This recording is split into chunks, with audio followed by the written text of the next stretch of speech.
सोचो, अगर तुम्हारे पास ऐसी पावर हो जिससे तुम किसी को भी अपने हिसाब से कंट्रोल कर सको, बॉस को कन्विंस करना, दोस्त से अपनी बात मनवाना या यहाँ तक कि किसी अनजान इंसान को अपने इशारों पर नचाना, ये कोई जादू नहीं, ये साइकोलॉजी का सबसे डार्क कोना है जिसे पावरफुल लोग इस्तेमाल करते हैं। और आज तुम इसे सीखने वाले हो, लेकिन ध्यान से सुनो, ये सिर्फ एजुकेशन पर्पस के लिए है, गलत इस्तेमाल मत करना, क्योंकि ट्रिक एक इतनी पावरफुल है कि इसे जानने के बाद तुम्हारी सोच बदल जाएगी। हो सकता है आप इसके लिए तैयार नहीं हो, लेकिन फिर भी देखें। अब गेम शुरू करते हैं। Trick 5, the illusion of choice. क्या तुमने कभी सोचा है कि लोग तुम्हारी मर्जी से डिसीजन क्यों नहीं लेते? क्योंकि उन्हें लगता है कि वो खुद कंट्रोल में है, लेकिन असली एक्सपर्ट उन्हें ऐसी चॉइस देते हैं जिससे वो तुम्हारे हिसाब से ही सोचें। कैसे? मान लो तुम अपने दोस्त से चाहते हो कि वो तुम्हारे साथ बाहर चले। अगर तुम सीधे बोलोगे चल बाहर चलते हैं, तो शायद वो मना कर देगा। लेकिन अगर तुम उसे ऑप्शन दो, भाई बाहर जाना है, पिज्जा हट चले या डोमिनोज, अब खेल बदल गया। अब उसे लग रहा है कि वो खुद डिसाइड कर रहा है, लेकिन सच में तुमने ही उसकी चॉइस लिमिट कर दी और वो किसी भी हाल में हाँ बोल देगा। यही टेक्निक बड़े ब्रांड्स, बिजनेस और पॉलिटिशियन इस्तेमाल करते हैं। लोगों को चॉइस का इल्यूजन दो, लेकिन असली कंट्रोल तुम्हारे हाथ में रखो। लेकिन रुको, अगले ट्रिक से तुम किसी से भी हाँ कहलवा सकते हो। Trick 4, the yes ladder technique. अगर तुम्हें किसी से बड़ा फेवर चाहिए तो सीधा मांगने पर मना कर देगा, लेकिन अगर तुम छोटे छोटे हाँ बुलवाते जाओ तो उसका दिमाग धीरे धीरे तुम्हारी रिक्वेस्ट को एक्सेप्ट करने लगेगा। कैसे? सोचो, तुम अपनी कंपनी में प्रमोशन चाहते हो।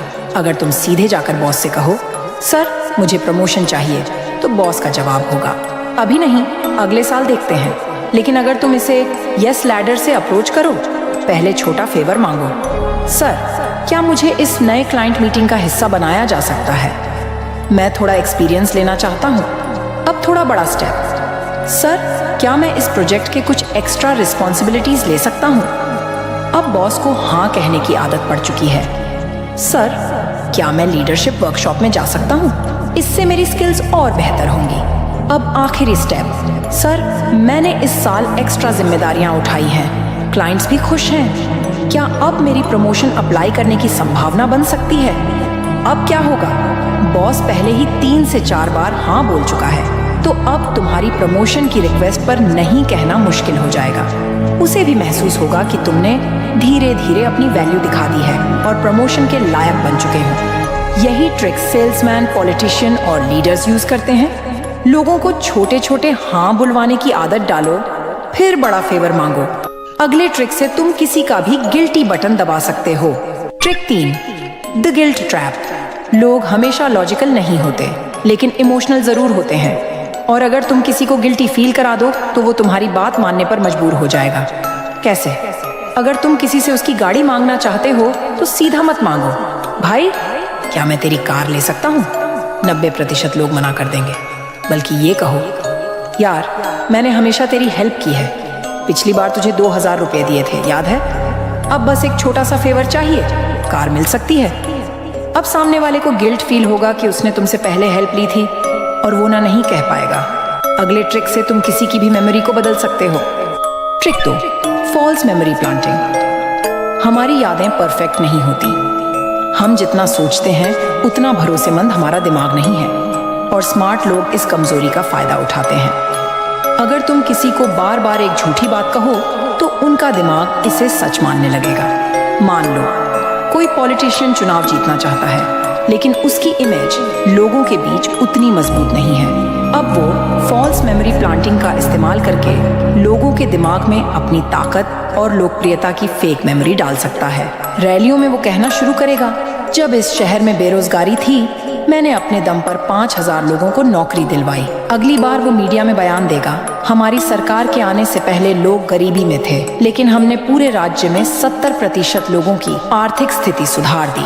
अब वो इंटरव्यूज में इस बात को इतने कॉन्फिडेंस और डिटेल्स के साथ बोलेगा कि लोग सोचने लगेंगे, अरे हाँ शायद सच में इसने ऐसा किया होगा। रिजल्ट, लोगों का दिमाग इस झूठ को सच मानने लगेगा और वो बिना ज्यादा फैक्ट चेक किए इस पॉलिटिशियन को वोट देने के लिए राजी हो सकते हैं, और इस तरह फॉल्स मेमोरी प्लांटिंग ट्रिक काम करती है।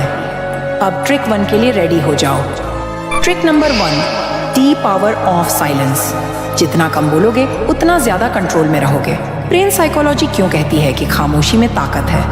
लोग सोचते हैं कि बातचीत में बोलने वाला पावरफुल होता है, लेकिन असली ताकत उसी के पास होती है जो सुनना जानता है और चुप रहने की आर्ट में मास्टर है। जब हम चुप रहते हैं तो सामने वाले को डर, डिस्कम्फर्ट और इनसिक्योरिटी महसूस होने लगती है। इंसान की नेचुरल आदत होती है कि वो ऑकवर्ड साइलेंस को भरने के लिए बोलता है। कैसे अप्लाई करें? मान लो तुम्हें अपने किसी दोस्त पर चोरी का शक है और तुम्हें उससे सच निकलवाना है, तो ये कभी मत कहना भाई तूने चोरी की। सीधा सवाल बचाव करेगा। बल्कि ये कहो भाई मुझे सब पता है। फिर चुप रहो। जितनी देर तुम साइलेंस रखोगे, सामने वाला घबराने लगेगा और खुद ही सब सच उगल देगा। और जब किसी को डिस्काउंट पर राजी कराना हो तो मत कहो कि क्या 30% डिस्काउंट मिलेगा। सामने वाला साफ मना कर सकता है। बल्कि ये कहो 30% डिस्काउंट तो मिल ही जाएगा, है ना? फिर चुप रहो। सेल्स में ये ट्रिक बहुत पावरफुल होती है। जैसे ही तुम चुप रहोगे, सामने वाला खुद ही डील क्लोज करने के लिए हाँ बोल देगा। जब किसी डिबेट में जीतना हो, अगर तुम्हारा कोई दोस्त या दुश्मन बहस में कुछ भी तर्क दे रहा हो, तो बजाय बहस करने के बस चुपचाप उसकी आंखों में देखो और मुस्कुराओ।